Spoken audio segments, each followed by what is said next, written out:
Okay, I'm going to show you guys how to revalve your shocks. These ones here I've got are the Bilstein 7100s. First thing you got to do is release all the pressure out of the Schrader valve in the bottom, and we've already done that. So we're going to go ahead and remove the shock from the vehicle.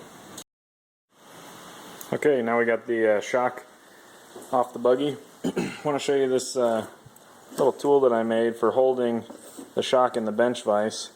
It was just a 2x4 that I drilled a 2-inch hole through using a Forstner bit, or you can use a hole saw.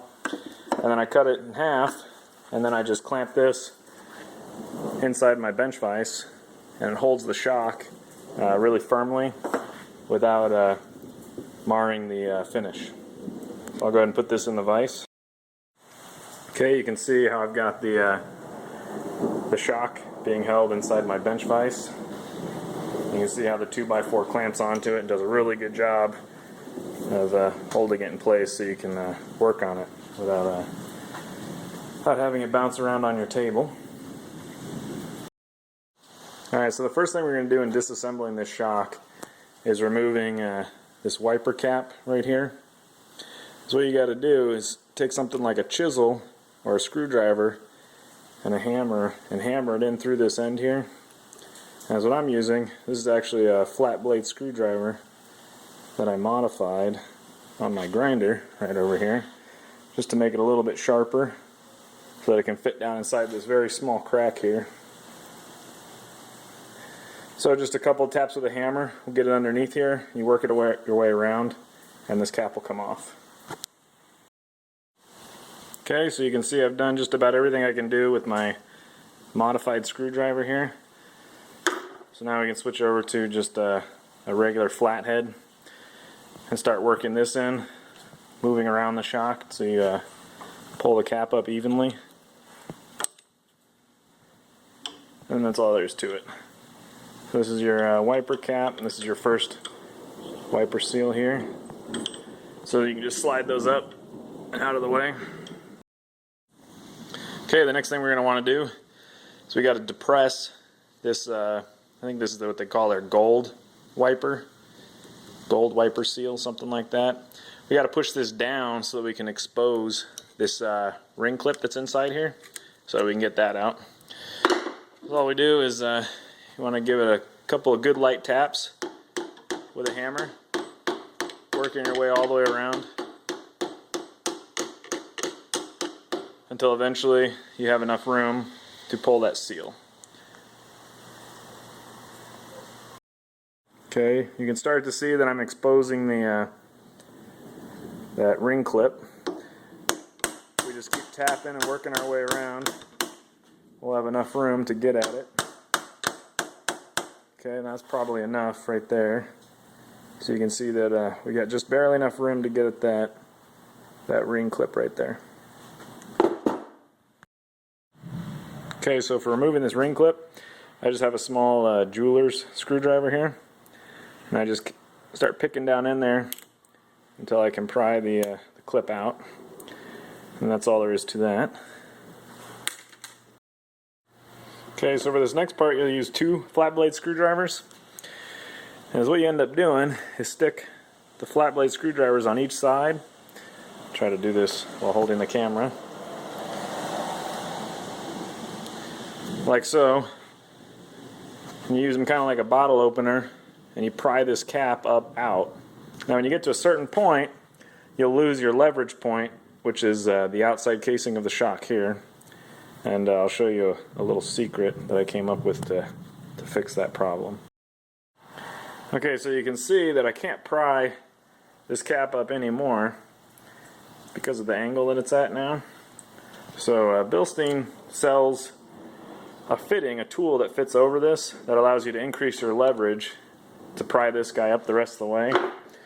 I don't have that tool, so what I did here is I just took a piece of scrap metal that I had, and if I place it right there on the other tool I've got, it allows me to get just enough more leverage to pry this guy up the rest of the way. Okay, so I used my little tool here to pry that next piece up. And now you can see that this guy will just come out, and he can kind of slide up. Ooh. Slide up and out of the way on the inner shaft. And so now, can't really see it too good right here, but underneath this fluid there's another one of those ring clamps. You just barely see it in there, that you got to remove in order to get your valve stack, which is on this shaft here, up out of the tube. So all you got to do is just dig around in there with your small screwdriver and you can pull that out. Okay, here's that other ring clamp that was down in there. You can kind of see the groove now. I raised the that inner shaft up a little bit so the fluid displaced some, and you can see that it's just like the one above it. You got to pull that out so that we can lift our valve stack out. So if we pull up just really gently, eventually you can see the valve stack will come up.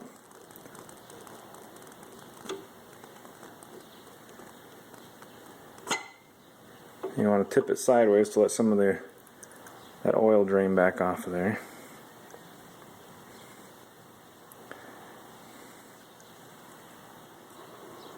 Okay.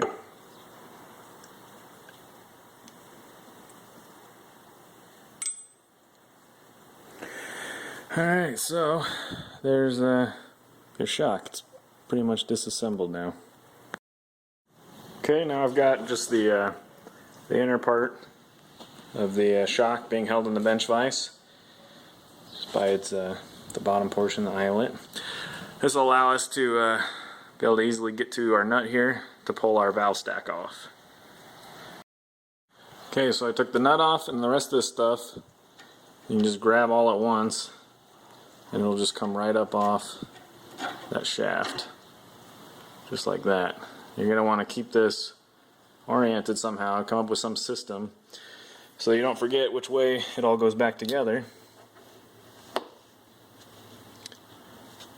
Okay, so now we can take our new set of valving,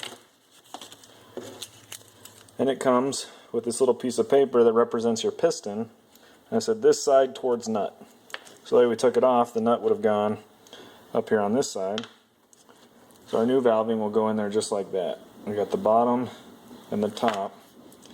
So there's our top set of valves, our piston, and our bottom set of valves. Just like that. Okay, so we got our new valve stack on there. Next thing we got to do is put a little bit of red thread lock on the threads and on the nut, and then torque that down to 7 foot-pounds. Okay, we got our shock back in our bench vise, so we're going to go ahead and insert our piston into the outer tube.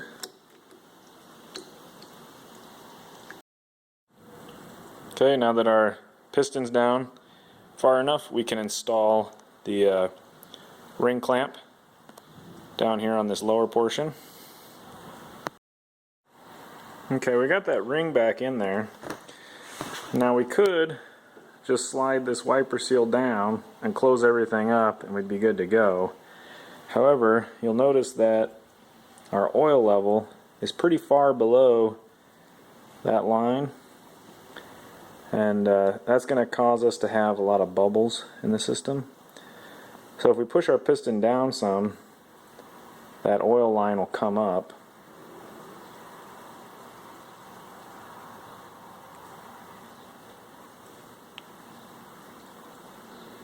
The idea is we're trying to eliminate some of that air that's going to get trapped in the system. So now you can see the oil level's up pretty high. Now we can go ahead and slide this guy down.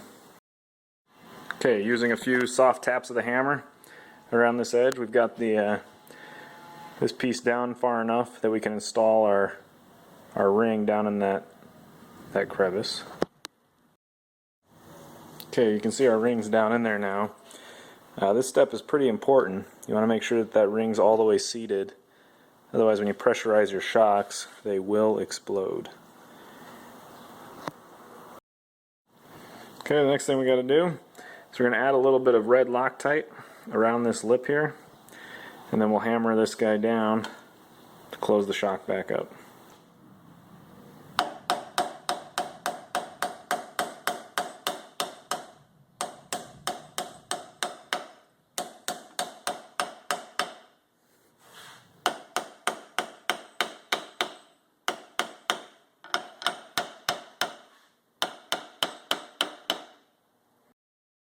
Okay, now you just need to repressurize your shock and install it back on the vehicle, and you should be good to go.